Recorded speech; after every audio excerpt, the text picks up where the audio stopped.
নমস্কার বন্ধুরা, সিএস কিচেনে আপনাদের সকলকে স্বাগত। রুই মাছের তো অনেক রেসিপি বানিয়েছেন, একবার এইভাবে বানিয়ে দেখুন। শীত চলে যাবার আগে নিশ্চয়ই ভালো লাগবে। তো চলুন দেখে নেওয়া যাক। কড়াতে আমি সর্ষের তেল গরম করতে দিয়েছি। এখানে আমি মাছগুলো ভেজে নেব। বেশি লাল করে ভাজবো না, উল্টে পাল্টে মাছগুলো ভেজে নেব।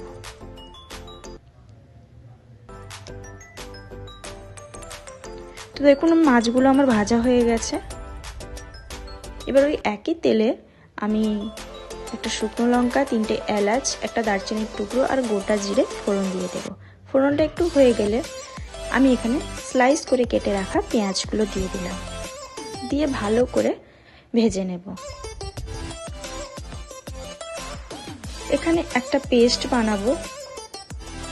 আদা, রসুন, কাঁচা লঙ্কা, 1 মুঠো ধনেপাতা আর গোলমরিচ।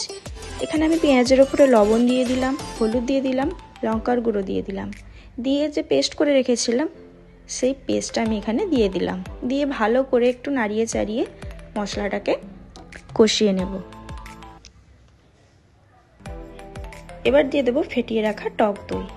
এই পর্যায়ে গ্যাসের ফ্লেমটা লোতে রাখতে হবে, রেখে ভালো করে কষিয়ে নিতে হবে।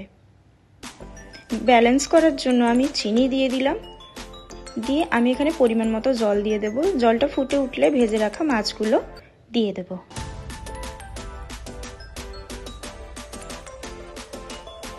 মাছগুলো একটু ঝোলে ডুবিয়ে ডুবিয়ে দেব।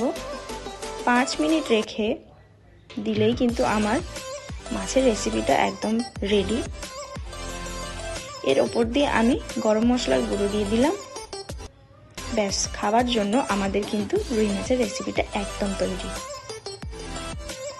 তো কেমন লাগলো অবশ্যই আমাকে একটা কমেন্ট করে জানাবেন। ভালো লাগলে একটা লাইক করবেন, শেয়ার করবেন, আর যদি কিছু ভালো লেগে থাকে তাহলে আমার চ্যানেলটাকে সাবস্ক্রাইব করে পাশে থাকবেন। ধন্যবাদ।